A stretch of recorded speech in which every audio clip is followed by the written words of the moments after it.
जाति मोर्चा की एक ये बैठक थी जिसके संबोधन के लिए मुझे आना पड़ा।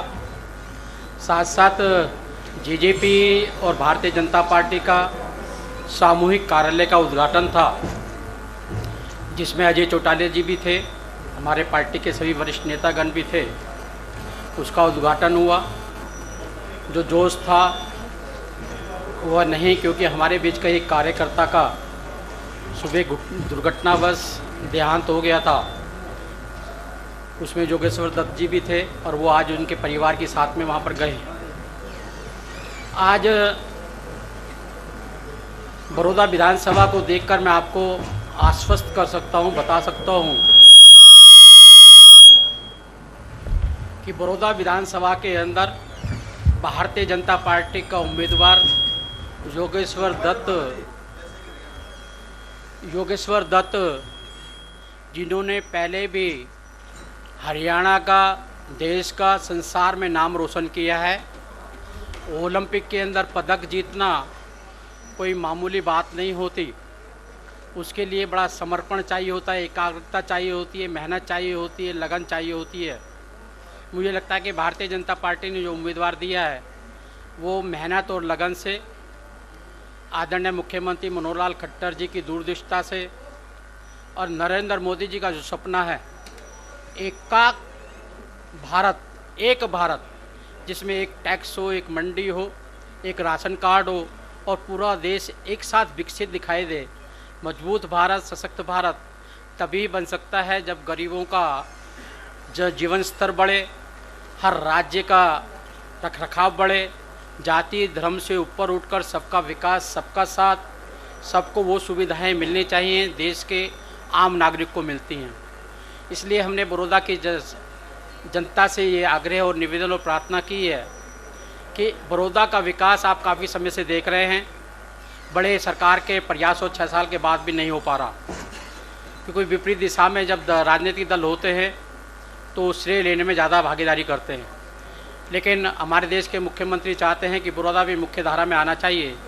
अनेक योजनाएं उन्होंने चलाई हैं। सड़कों का निर्माण है, चावल मिल का निर्माण है, यूनिवर्सिटी का निर्माण है और इसी प्रकार से जो बड़ौदा को आवश्यकता है, अपने 6 साल के कार्यकाल में मुख्यमंत्री जी ने दिखा भी दिया है कि मैं किसी जाति और धर्म की बात नहीं है, एक पारदर्शिता के नाते वो काम कर रहे हैं।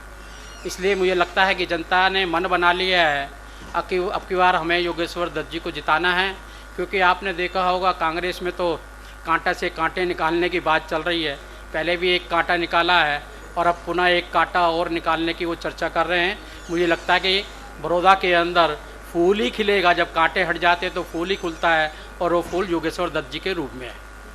आपको यहाँ से भेजा गया है, यहाँ कुछ लोगों का कहना है कि आप जो है दिल्ली के निवासी थे और हरियाणा से भेज दिए गए, इस पर आपका क्या कहना है? देखिए, मेरा इसमें ये कहना है कि दिल्ली नहीं है। दिल्ली में हरियाणा भी बसता है तो तमिलनाडु बसता है, केरल बसता है तो आंध्र प्रदेश भी बसता है। वहाँ दुर्गा पूजा बनाई जाती है तो गणेश पूजा भी बनाई जाती है, वहाँ ईद भी मनाई जाती है तो दिवाली भी मनाई जाती है। मैं भी यहाँ पे हांसी हिसार का रहने वाला हूँ, लेकिन समय के अनुकूलता के अनुसार अनेक लोग दिल्ली में गए हैं तो दिल्ली भी हरियाणा का ही अंग मान के चले। आपकी सरकार का SC और B पर क्या कहना है? जो SC और B पे जो मुद्दा उठा उस पर क्या कहना है? हमारी सरकार सभी अनुसूचित जाति वर्ग को एक अलग तरीके से विकास की ओर लेना चाहती है। जिस प्रकार देश के प्रधानमंत्री ने कहा था, जो डॉक्टर अंबेडकर जी का सपना था कि आरक्षण के साथ साथ योजनाएं अच्छी होनी चाहिए जिससे कि समानता बढ़े, आर्थिक स्थिति ठीक होना चाहिए। देश के प्रधानमंत्री ने लाल किले से आह्वान किया था, मैं दलितों को नौकरी मांगने वाला नहीं, नौकरी देने वाला बनाना चाहता हूँ। इसलिए हमारा विशेषकर जैसा खेल कांग्रेस खेलती है कि संसाधनों पे पहला हक मुस्लिम समुदाय का है, माइनॉरिटी का है, हम ऐसा कोई कार्ड नहीं खेलते। अनुसूचित जाति वर्ग को मुख्य धारा में लाने के लिए हमने जो शौचालयों का निर्माण किया है, जो हमने गैस देने का काम किया है, आयुष्मान के नाते हमने 5 लाख की उनको जो हेल्थ के लिए कार्ड दिया है, बीमा योजनाएँ चलाई हैं। अनुसूचित जाति वर्ग अपने जीवन को ऊपर उठाएगा, साथ साथ यो योजनाएं हैं, जिस प्रकार से एक परिवार होता है या एक घर होता है, एक घर के अंदर कोई एक हाथ कमज़ोर होता है तो उसकी विशेष देखभाल की थी, उस विशेष देखभाल कर कर अनुसूचित जाति वर्ग को मुख्य धारा में लाया जाएगा। और आपने देखा भी होगा कि पीछे काल के अंदर हम देखते रहे जिस प्रकार नौकरियों में घोटाले हुआ करते थे, हमारे खट्टर जी के आने के बाद किस प्रकार से पारदर्शिता आई है। एक एक घर में दो दो नौकरियों के लेटर जा रहे हैं। पहले लोग मोदी जी का मुझे ध्यान है, मोदी जी ने सबसे पहले आती 2 काम किए थे, एक तो ये नौकरी वाला और दूसरा मैं आपको बताना चाहता हूँ उन्होंने जो इंटरव्यू थे वो ख़त्म किए थे सबके, क्योंकि इंटरव्यू के अंदर टेस्ट तो पास कर लेता था बच्चा, इंटरव्यू में लेन देन होता था। कांग्रेस के दौरान के अंदर उनके दलाल बाहर घूमते रहते थे, लोग मकान बेचकर, दुकान बेचकर, गाड़ियाँ जो भी होती थी बेचकर पैसा लेके घूमते थे, वो दलाल पैसा खा जाया करते थे। आज उसमें पारदर्शिता है और पारदर्शिता के नाते नौकरियाँ सबको मिल रही हैं। दिल्ली अपने हरियाणा के सभी अनुजाति वर्ग के लोग इससे खुश हैं, हर परिवार के अंदर नौकरी का योगदान मिल रहा है। सर, आप दलित लोगों के कल्याण की बात कर रहे हैं, हरियाणा में पिछले 6 साल से प्रोसेस में है, एससी कमीशन अब तक क्यों नहीं बना?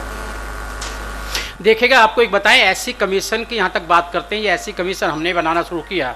केंद्र में एससी एसटी को भी अलग हमने किया, अनेकों प्रांतों में बनाया, हमने सफाई आयोग बनाए हैं और वो देरी में है, वो किसी कारणों का वो बनाया जाएगा, सारा सभी राज्यों में बनाया जाएगा और विशेषकर इसलिए ही बनाया जाएगा ताकि अनुसूचित जाति वर्ग अपनी बात को वहाँ रख सके। सांसद महोदय, आपके 30 स्टार प्रचारकों की सूची जारी हो गई है और हमारे प्रभारी भी यहीं पर बैठे हैं। मैं एक बात आपसे कहना चाहता हूं कि हल्का में अभी तक लोगों से आप मतदाताओं से नहीं जुड़ पाए हैं, क्योंकि अब भी आप बड़ौदा को बड़ौदा कहकर बोलते हैं, इसे अभी तक मतदाताओं से आपके मन के साथ अभी तक संबंध नहीं बन पाए हैं। आपका बहुत बहुत धन्यवाद। हमारी कमी बताता है, हमारे लिए देवता सम्मान होता है, हम और ज़्यादा मेहनत करेंगे। देखिएगा, हम जाति विशेष की बात भारतीय जनता पार्टी वाले इसलिए नहीं करते थे। आज देखते हैं आप, देश का राष्ट्रपति अनुजाति वर्ग का है, तुम्हारे हरियाणा का गवर्नर अनुजाति वर्ग का है, और देश के अंदर 2 सदन होते हैं, लोकसभा राज्यसभा। लोकसभा में मोदी जी नेता हैं तो राज्यसभा में अनुजाति वर्ग के थावरचंद गहलोत नेता हैं। मैं खुद राज्यसभा में अनुजाति वर्ग का हूँ। चारों में कोई आरक्षण नहीं है। हम बात नहीं करते, हम काम करते हैं और काम दिखाई देता है। सांसद जी, पहले मुकाबला जो है वो त्रिकोणीय माना जा रहा था, और अभी जो डॉक्टर कपूर सिंह नरवाल है उनका जो फैसला है उसके बाद स्ट्रेटजी किस तरह से चेंज होगी और क्या बदलाव करेगा उसमें? हमारी कोई स्ट्रेटजी चेंज नहीं होती है। हम अपने कार्यकर्ताओं को ये कहते हैं कि आपने 51% वोट लाना है। आज भी मेरी मीटिंग हुई है, ऐसी बातें जो आप कर रहे हैं, ऐसी बातें कुछ कार्यकर्ता भी उठाते हैं।